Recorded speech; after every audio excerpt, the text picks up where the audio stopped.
श्री गणेशाय नमः। नमस्कार दोस्तों, ये राशिफल चंद्र राशि पर आधारित है।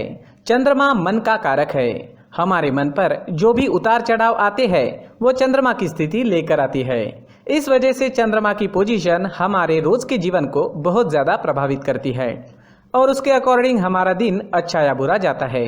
तो आइए जानते हैं इस दिन चंद्रमा आपके लिए किस तरह के परिणाम ला रहे हैं। दोस्तों, इस दिन चंद्रमा आपकी कुंडली में छठे भाव में रहेंगे। इस दिन आपका व्यापार, जॉब जैसे है वैसे चलते रहेंगे। किसी तरह का नुकसान तो नहीं होगा, लेकिन फायदा भी होने की संभावना कम है। निवेश करने के लिए समय जोखिम भरा रहेगा। सामान गुम हो जाना या चोरी होने की संभावना ज्यादा है, विशेषकर यात्रा के दौरान। तो यात्रा के दौरान अपने सामान का विशेष ख्याल रखना पड़ेगा। यात्राएं इस समय में करना ठीक नहीं रहेगा। अगर ज्यादा जरूरत नहीं है तो यात्राएं ना करें। मैरिड लाइफ में इस दिन तनाव भरी स्थितियां उत्पन्न हो सकती है। शांति बनाए रखें। घर परिवार में किसी बात पर मतभेद होने की संभावना रहेगी। ग्रहमान खराब तो नहीं है, लेकिन अच्छा भी नहीं कहा जा सकता। स्थितियां सामान्य बनी रह सकती है।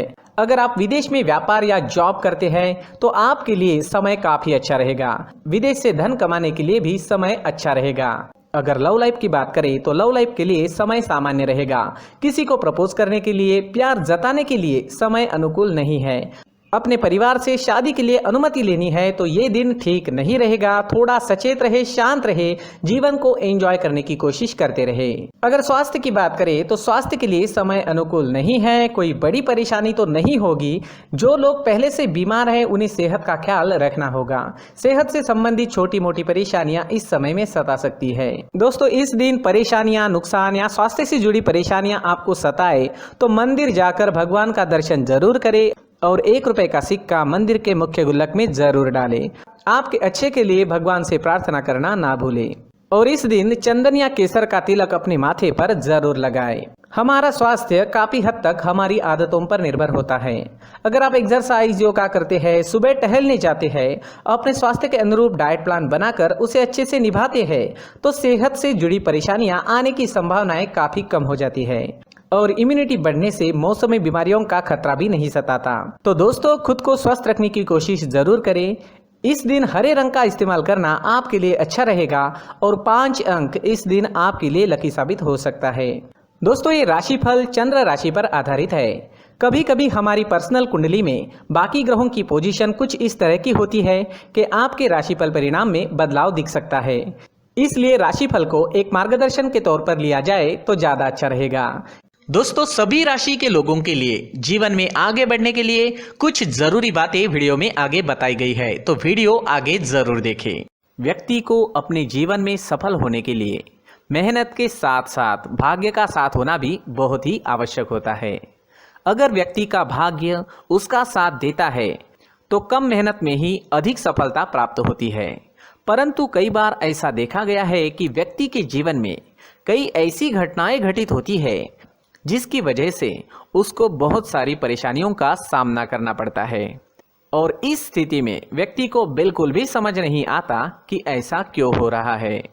दरअसल आपके घर में ही कुछ ऐसी चीजें होती है जो हमारे भाग्य को प्रभावित करती है, हमारे जीवन को प्रभावित करती है और उन चीज़ों के आसपास होते हुए भी हमें वो चीज़ें नज़र नहीं आती। वह चीज़ें हमारे चारों तरफ एक अजीब सा घेरा बनाकर रखती है, परंतु हम उसको नहीं देख पाते। इन चीज़ों से हमारे घर में और हमारे जीवन में नकारात्मकता फैलती है, जिसकी वजह से हमें भारी नुकसान उठाना पड़ता है। हम पूरी तरह से कंगाल हो सकते हैं। दोस्तों, काफ़ी लोगों को इस तरह की आदत होती है। कहीं से भी बाहर से आते हैं, कहीं भी जूते चप्पल फेंक देते हैं, कहीं पर भी उतार देते हैं। कुछ लोग तो घर के एंट्री के मेन डोर के सामने ही जूते या चप्पल डायरेक्टली उतार देते हैं। दोस्तों, ध्यान रखें, जूते चप्पल हमेशा साफ सुथरे रखें और उनको उनकी जगह पर रखें। उनके लिए एक स्थान बनाएं, उस स्थान पर रखें। अगर कोई व्यवस्था उनके लिए की है तो बहुत ही अच्छी बात है, वहां पर उन्हें रखें, साफ सुथरा रखें। जूते चप्पलों को उनकी जगह पर कुछ इस तरह से रखें कि वो देखने में भी अच्छी लगे। अगर वो चीजें देखने में अच्छी लग रही है तो फिर उनसे निगेटिव एनर्जी उत्पन्न होने की संभावना बिल्कुल भी नहीं रहेगी। तो दोस्तों, इस बात का ध्यान जरूर रखें। साथ ही दोस्तों, एक और बात है जिस पर आपको ध्यान देना बहुत जरूरी होता है। हमारे घर के छत के ऊपर जिन चीज़ों का हमें काम नहीं होता है उन्हें हम घर के छत के ऊपर रख देते हैं। ऐसा करते करते देखेंगे तो घर के छत के ऊपर कबाड़ जमा दिखता है।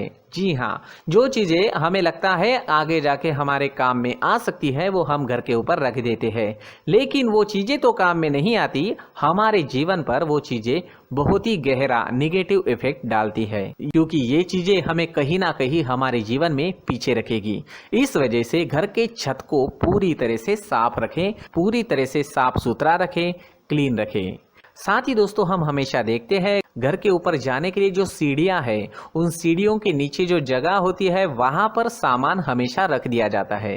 वो जगह ही ऐसी है कि सामान को खींच ही लेती है, वहां पर आपको कुछ ना कुछ सामान मिलेगा ही। अगर हम सीढ़ियों के नीचे सामान रखते हैं तो हमारी उन्नति होना बहुत ही मुश्किल है। जी हाँ, सीढ़ियों के नीचे कूड़ा कचरा कबाड़ अगर हम जमा करके रखते हैं, कोई भी सामान रख देते हैं, तो उस वजह से माँ लक्ष्मी हम पर प्रसन्न नहीं होती, माँ लक्ष्मी हमारे घर में आने की संभावना बहुत ज़्यादा कम हो जाती है। तो दोस्तों इन चीज़ों पर ध्यान रखें। हमारे घर की जो सीढ़ियाँ होती है उनके नीचे की जगह हमेशा साफ सुथरी रखें, क्लीन रखें। साथ ही दोस्तों अगर आपके घर में ऐसी कोई चीज़ मौजूद है जिसका आपको काम नहीं है, जैसे टूटे फूटे बर्तन, आईना, तस्वीरें, इलेक्ट्रॉनिक सामान, सोफा, कुर्सी, टेबल, पलंग, घड़ी, झाड़ू, गमला इत्यादि, तो आप इन सामानों को अपने घर से तुरंत ही बाहर निकाल दीजिए, वरना इससे आपको बहुत बड़ी परेशानी हो सकती है। आपको ये चीज़ें कंगाल बना सकती है। तो घर में ऐसी चीजों का मौजूद होना शुभ नहीं माना गया है। इससे धन की देवी माता लक्ष्मी जी का प्रवेश घर में नहीं होता है। इन चीजों से आपके घर में नकारात्मक ऊर्जा का संचार होता है और जिस वजह से व्यक्ति को मानसिक समस्याओं का सामना भी करना पड़ता है। व्यक्ति के मन में चिड़चिड़ाहट होती है और छोटी छोटी बातों पर गुस्सा आने लगता है। आप जो भी कार्य करते हैं उसमें आपका मन नहीं लग पाता है। इस व्यक्ति का जीवन घर में मौजूद इन चीज़ों की वजह से अंधकार में डूबने लगता है। इसलिए आपको घर में बिना काम की चीज़ें, कूड़ा कचरा नहीं रखना है। दोस्तों एक और ख़ास बात है, हमारे घर में मकड़ी का अगर जाला है तो वो बिल्कुल भी शुभ नहीं है। जी हाँ, वो अशुभ माना जाता है। घर में मकड़ी का जाला होना अशुभ है। इससे आपके अच्छे दिन भी बुरे दिनों में बदल सकते हैं, क्योंकि मकड़ी अपना जाल शिकार को फंसाने के लिए बनाती है। और अगर आपके घर में मकड़ी का जाला है तो इससे घर में नकारात्मक ऊर्जा का प्रभाव अधिक बनता है और वास्तुशास्त्र के अनुसार इससे सकारात्मक ऊर्जा का नाश होना शुरू हो जाता है। दोस्तों मुख्य द्वार भी हमेशा साफ सुथरा रखें। मुख्य द्वार को हमेशा सजाया जाता है, क्योंकि मुख्य द्वार से ही हमारे घर में लक्ष्मी का प्रवेश होता है। तो मुख्य द्वार को साफ सुथरा रखें और सजा कर रखें तो बहुत अच्छा रहेगा। इसी के साथ और कुछ चीज़ें हैं, जैसे टूटी फूटी जो भगवान की मूर्तियाँ होती है वो हमारे घर में नहीं रखनी चाहिए। साथ ही जो भगवान के पुराने फोटो है जो जमा करके रखे हुए होते हैं, तो दोस्तों वो चीज़ें नहीं रखनी चाहिए। जो भगवान के फोटो या भगवान की मूर्तियाँ जो घर के मंदिर में हैं बस वहाँ तक सीमित है। अगर आपके घर के शोकेस में भी वो मूर्तियाँ रखी है, कुछ फोटो रखे थे, उन्हें भी साफ करते रहना चाहिए। जिन चीज़ों को हम मेंटेन नहीं कर पाते, साफ नहीं रख पाते, उन चीज़ों को घर से हटा देना ही आपके लिए अच्छा रहेगा। साथ ही दोस्तों कुछ तस्वीरें हैं, जैसे डूबते नाव की तस्वीर या फिर झगड़े की तस्वीर या फिर कुछ ऐसी तस्वीरें होती है जो देखते ही हमें समझ में आ जाता है कि ये तस्वीर निगेटिविटी दर्शा रही है। इस तरह की तस्वीर भी आपको आपके घर में नहीं रखनी है। जी हाँ, इस तरह की तस्वीर लगाने से भी हमारे जीवन में उसी तरह की घटनाएं घटित होना शुरू हो जाता है। हर एक चीज़ हमारे घर की हम पर प्रभाव डाल रही है, तो इन चीज़ों को ध्यान में आपको रखना होगा। तो दोस्तों कुछ ऐसे छोटे मोटे बदलाव करके हम हमारे जीवन में खुशियाँ ला सकते हैं, तरक्की ला सकते हैं, धन ला सकते हैं, माँ लक्ष्मी जी का प्रवेश हमारे घर में हो सकता है। तो इन चीज़ों को ज़रूर आजमाएं। इस तरह के बदलाव आप आपके घर में ज़रूर करें। धन्यवाद।